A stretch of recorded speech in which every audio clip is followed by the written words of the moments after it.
ಆಶ್ಚರ್ಯ ಆಯ್ತಲ್ಲ. ಮನೆ ಒಳಗಡೆ ಹೋಗಬೇಕು ಎನ್ನುವ ಹಾಗೆ ಹೊರಟು ನಿಂತವನ. ಹೌದು, ಅದು ಮನೆ ಬಾಗಿಲು ಹಾಕಿದ್ದಲ್ಲ. ಇದೆಂತ ಕತೆ ಮಾರಾಯ. ಯಾಕೆ? ಅವಳು ಬಂದು ಹೇಳಿದ್ಲು ಮನೆಗ್ ಬನ್ನಿ ಅಂತ. ಹೌದು. ಇಲ್ಲಿ ನೋಡಿದ್ರೆ ಬಾಗಿಲು ಹಾಕಿ ಕುತ್ಕೊಳ್ಳುದ. ಏನ್ ಮಾಡುವ? ಮಾತಾಡ್ಸ ಮಾಡುವ. ಒಂದು ಕೆಲಸ ಮಾಡುವ, ಮನೆ ಒಳಗಿದ್ದು ಅವ್ರು ಹೊರಗೆ ಬರಬೇಕಾ ಬೇಡವಾ? ಬರ್ಬೇಕಲ್ಲ. ಅವ್ರು ಹೊರಗೆ ಬರ್ಬೇಕು ಅಂತ ಆದ್ರೆ ಒಂದು ಉಪಾಯ ಮಾಡುವ. ಯಾವ ಉಪಾಯ ಮಾಡುವ? ಮನೆಗೆ ಬೆಂಕಿ ಕೊಡುವ. ನೀನ್ ಇನ್ನೊಬ್ರು ಮನೆ ತೆಗೆಯುವುದಕ್ಕೆ ಇದ್ದವಲ್ಲ. ಆಗ ಉರಿ ಹೆಚ್ಚಾಗ್ತದೆ, ಹೊರಗೆ ಬರ್ಲೇಬೇಕು ಅವರು. ಎಂತದ? ಮನೆ ಬೆಂಕಿ ಕೊಟ್ಟರೆ ಉಳಿತಾರನವರು? ಅವ್ರು ಸಾಯ್ತಾರೆ. ಹಾಗಾಗುವುದಿಲ್ಲ. ಮತ್ತೇನ್ ಮಾಡುವ? ಕರೆದು ನೋಡುವ. ಮಾತಾಡಿಸುವ. ಒಬಾಮಾ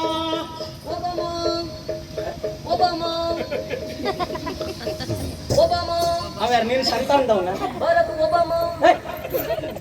ಬರಕ್ ಒಬಾಮಾ ನಿನ್ನ ಮಾವ. ನೀನ್ ಹೇಳಿ. ಬಾರಕ್ಕ. ಓ ಬಾಮಾ. ನನ್ನ ಹೆಂಡತಿ.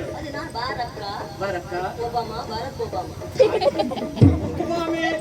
ಇದು ನಿನ್ನ ನೋಡ್ಬೇಕು ಎನ್ನುವ ಕಾರಣಕ್ಕಾಗಿ ಇಲ್ಲಿವರೆಗಾಗಿ ಬಂದಿದ್ದೇನೆ.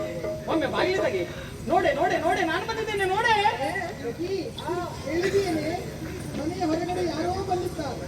ಬಂದ ಕ್ಷಣದಿಂದ ನಾನು ಬಂದಿದ್ದೇನೆ ಅಂತ ಹೇಳ್ತಾ ಇದ್ದಾರೆ. ಒಂದು ಊರಿಗೆ ಹೆಸರಿಲ್ವೇನೆ ಯಾರು ಅಂತ ಕೇಳಿ. ಅದು ಸರಿ ಉಂಟು. ಯಾಕೆ ಹೇಳಿ? ಅಲ್ಲಿ ನೀನ್ ರಜೆ ಇಲ್ಲ ಅಂತ ಯಾಕೆ? ಅಲ್ಲ, ಬಂದದ್ದು ಸ್ವರದಲ್ಲಾದ್ರೂ ಗಂಡ ಅಂತ ಗೊತ್ತಾಗ್ತದೆ. ನೋಡಿ, ಯಾರೋ ಬಂದಿದ್ದಾರೆ ಅಂದ್ರೆ ಕೆಲವೊಂದು ಸಂದರ್ಭದಲ್ಲಿ ಹಾಗೆ ಆಗ್ತದೆ. ಮನೆಯ ಹೊರಗಡೆಯಿಂದ ನಾನು ಬಂದಿದ್ದೇನೆ ಅಂತ ಹೇಳಿದಾಗ ಬಾಗಿಲನ್ನ ತೆರೆದು ಅಂತ ಆದ್ರೆ, ಬೇರೆ ಯಾವ್ದು ವ್ಯಕ್ತಿ ಆದ್ರೆ, ಮಾರ್ಗದಲ್ಲಿ ಹೋಗುವ ಯಾರಾದ್ರೂ ಬಂದು ಬಾಗಿಲು ತೆಗಿ ನಾ ಬಂದಿದ್ದೆ ಅಂದ್ರೆ ಕಷ್ಟ ಆದಿ. ಹಾಗಾಗಿ ನಮ್ಮ ಪರಿಚಯ ಹೇಳ್ಬೇಕು. ಪರಿಚಯ ಹೇಳಲಿಕ್ಕಿಲ್ವೇನಾ? ಎಷ್ಟು ಉಂಟ ಅಲ್ವಾ? ನಮ್ಮ ಪರಿಚಯ ಹೇಳೋಣ.